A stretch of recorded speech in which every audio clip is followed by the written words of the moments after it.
Once upon a time, in 2012, a hurricane by the name of Hurricane Sandy came barging into the U.S. Let's see what happened. Morgan, what was the cause of flooding?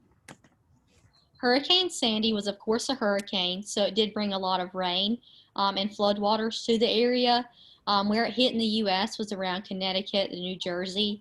So it actually missed North Carolina. But right now we do kind of fear, as we do approach hurricane season, that this will happen again to us and actually hit us because they are so unpredictable and a natural disaster.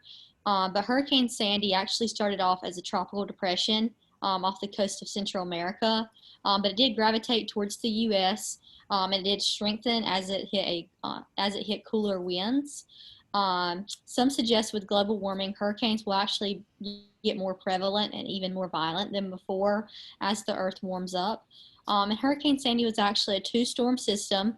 It did collide with a cold front heading to the U.S., so that only strengthened it even more.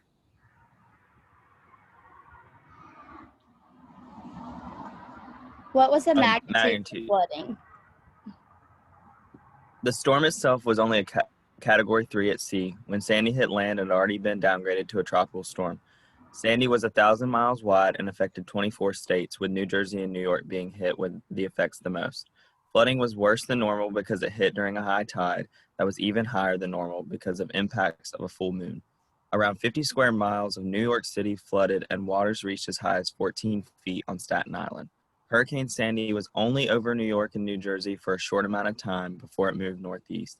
If nothing changes with hurricanes, sea level rise alone will increase the frequency of Sandy-like events by 2100. Many things people are doing are causing sea level to rise because of global warming, and this will cause drastic changes in frequency of events like Hurricane Sandy. What are the societal and economic impacts of the flooding? So with Hurricane Sandy, it affected millions of people, not only across the U.S., but also across the Bahamas, Cuba, Haiti, Jamaica, and Puerto Rico. There were over 8 million power outages here in the U.S., and as far as human cost, it was blamed for 117 U.S. deaths. It definitely did damage a lot of infrastructure. If you look in the picture there, it said it damaged over 200,000 homes in the U.S. alone. And then also specifically in New York City, where it kind of hit the worst, it did a lot of damage to their transportation system with the subway and that sort of thing, since it is sort of lower and underground.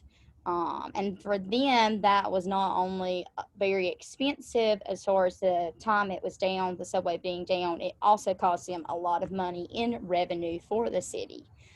It definitely did interrupt business and commerce. Think about that many people being having homes that were damaged or not being able to get to work. Even though there are other ways to connect, like we're doing today with Zoom, it still just isn't the same.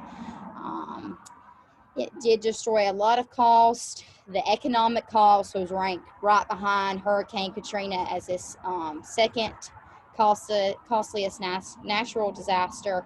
And the costs were estimated at more than $50 billion. Let's see.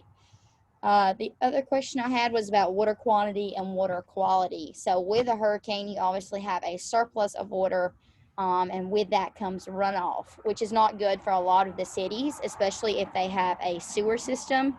What can happen is that water can kind of flood the sewer system, and therefore the sewer water contaminates and mixes with the fresh water, and then sometimes that can kind of almost overflow into the streets, and obviously that's contaminated water, so that is not good regardless. But yeah. What were the mitigation and adaptation strategies?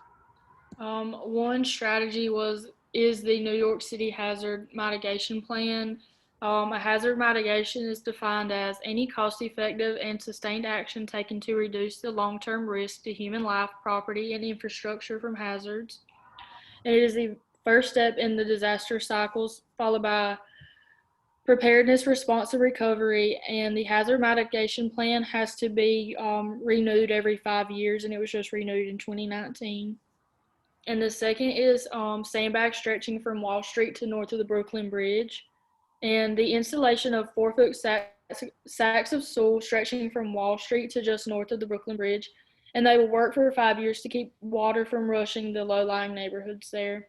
And for lower Manhattan, it is too congested with 18 subway lines and utilities beneath the narrow streets, so fences used for protection will not work. The financial district will have to rely on HESCO barriers and Tiger barriers, which are wire mesh frames that are filled with sand or gravel and then put together to form a wall. And however, they are planning for gates that would flip up along the esplanade north of the Brooklyn Bridge. And no places have been abandoned or like torn down or anything because of the flooding. And even though the New England states are not very used to big hurricanes or even hurricanes at all, and this one caught them by surprise, they are, however, looking for ways to combat the flooding if it were to happen again and are becoming more prepared. And these are our citations.